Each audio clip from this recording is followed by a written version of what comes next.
Assalamualaikum warahmatullahi wabarakatuh. Halo teman-teman, kami akan mempresentasikan hasil proyek kami dalam mata kuliah Manajemen Proyek Perangkat Lunak yang diampu oleh Bapak Richard Agus Setiawan, ST.MSI.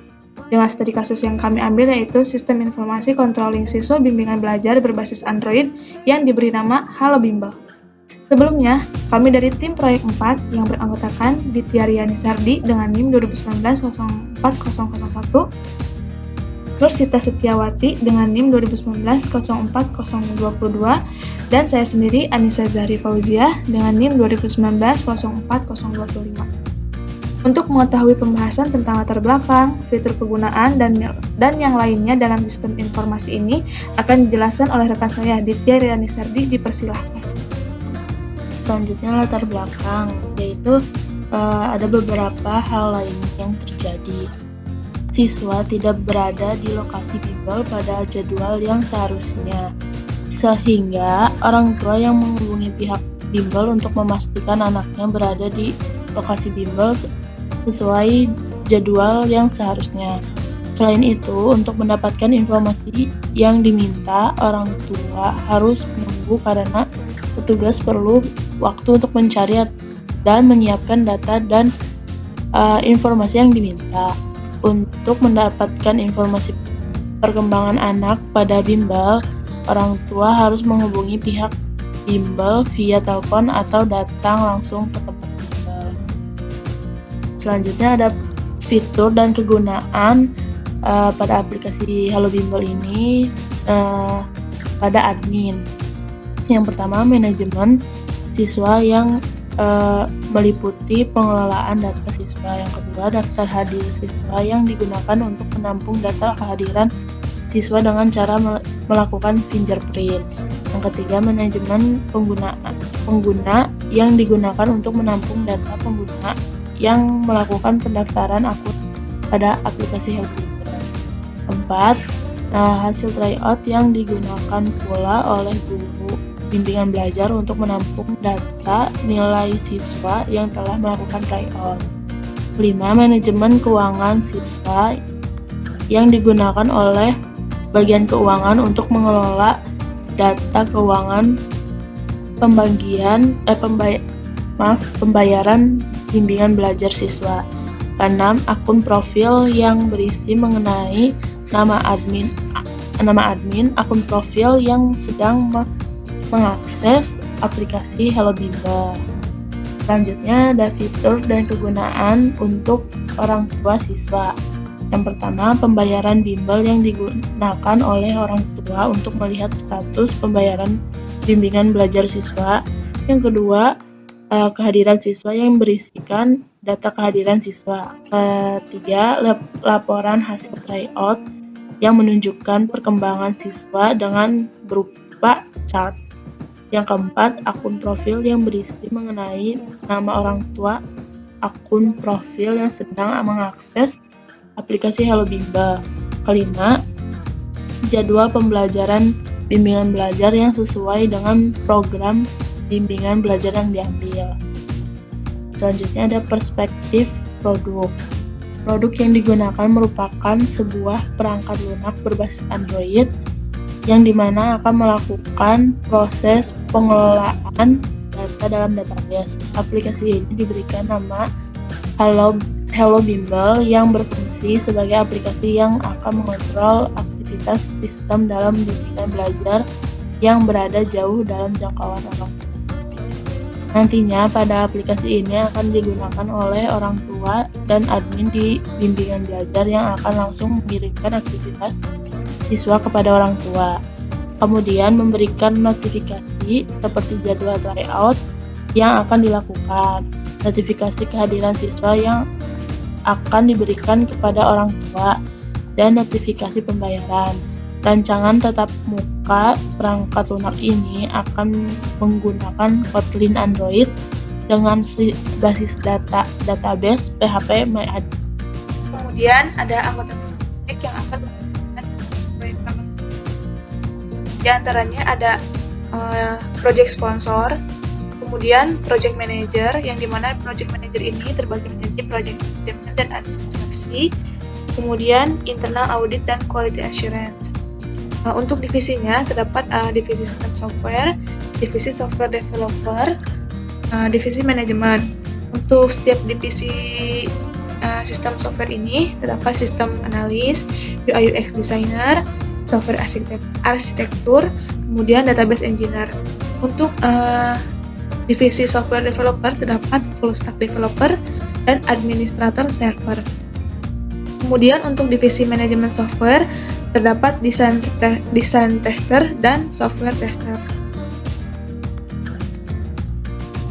Kemudian untuk jadwal pelaksanaan proyek perangkat lunak ini terdapat beberapa kegiatan yang akan dilakukan yang terhitung dari bulan Juli hingga bulan Desember, yaitu 6 bulan dalam pengerjaan waktu proyek.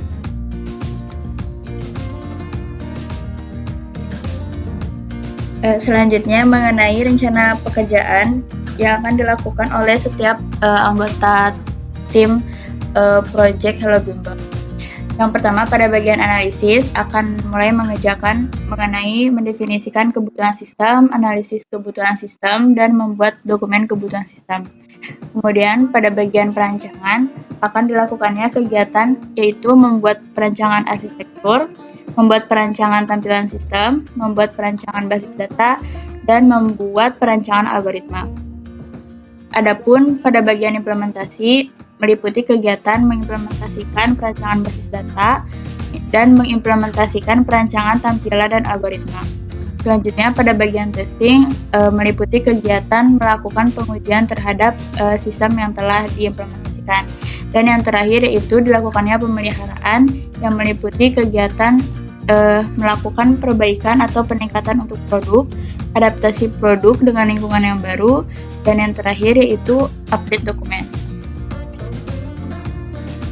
Berikut ini merupakan rancangan anggaran biaya pada proyek Hello Bimbo ini. Di sini terdapat beberapa bagian, diantaranya yaitu biaya tenaga ahli. Tenaga ahli di sini meliputi penggajian atau upah untuk anggota tim yang bekerja pada proyek Hello Bimbo ini. Dengan totalnya itu 40 juta. Kemudian adapun biaya tenaga penunjang seperti sekretaris dan operator komputer dengan jumlah 25.200.000. Kemudian total keseluruhannya menjadi 65.200.000. Selanjutnya ada pula biaya perangkat lunak dan pelatihan yang meliputi pelatihan sumber daya manusia dan dokumen dengan total jumlahnya itu 124.750.000. Kemudian ada juga biaya kantor seperti ATK dengan jumlah 20 juta. Kemudian biaya penunjang administrasinya yang meliputi transportasi, telepon, dan faxmail dan surat menyurat dengan jumlah 106.200.000. Dan yang terakhir itu biaya pelaporan yang meliputi laporan pendahuluan, laporan antara, draft, laporan akhir, kemudian laporan ringkasan atau eksekutif summary dengan jumlah 30.500.000. Kemudian total dari seluruh anggaran dari yang telah saya sebutkan tadi yaitu 281.450.000 dan digabung dengan total yang sebelumnya menjadi total biaya keseluruhannya itu 346.650.000. Selanjutnya ada aktivitas rencana pekerjaan yang akan dilakukan oleh anggota tim yang telah disebutkan oleh rekan saya sebelumnya. Yang pertama yaitu ruang lingkup. Ya di sini akan dilakukan oleh project manager. Yang pertama yaitu menentukan ruang lingkup, memastikan sponsor proyek, penentuan sumber daya awal, memastikan sumber daya utama, dan finalisasi ruang lingkup. Selanjutnya bagian analisis atau kebutuhan perangkat lunak yang akan dilakukan oleh sistem analis. Di sini sangat banyak sekali ya dapat dibaca oleh teman-teman semuanya.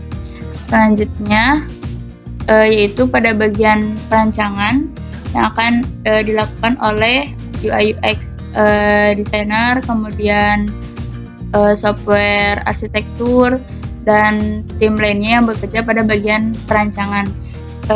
Seperti kegiatan membuat perancangan arsitektur sistem, kemudian desain tampilan, membuat database, membuat rancangan algoritma, melakukan presentasi, adapun analisis feedback dari hasil presentasinya, kemudian membuat dokumen perubahan, dan melakukan konfirmasi dokumen hasil perubahan tersebut kepada stakeholder, dan yang terakhir yaitu menentukan tools dan framework yang akan digunakan nantinya untuk melakukan pengembangan sistem.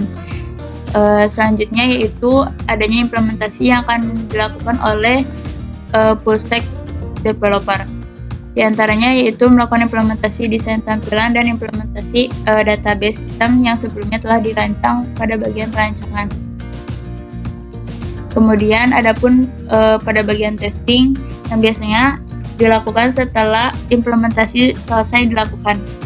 Kegiatannya itu meliputi membuat skenario pengujian, melakukan persiapan aplikasi jadi untuk disesuaikan dengan skenario pengujian, dan yang terakhir melakukan pengujian berdasarkan skenario yang telah dibuat. Dan yang terakhir yaitu melakukan pemeliharaan. Pemeliharaan ini meliputi kegiatan melakukan perbaikan jika terdapatnya gangguan, bug, atau error, dan lain sebagainya. Setelah itu pelatihan atau sosialisasi tentang penggunaan sistem kepada stakeholder mengenai cara kerja dari aplikasi Hello Bimber ini.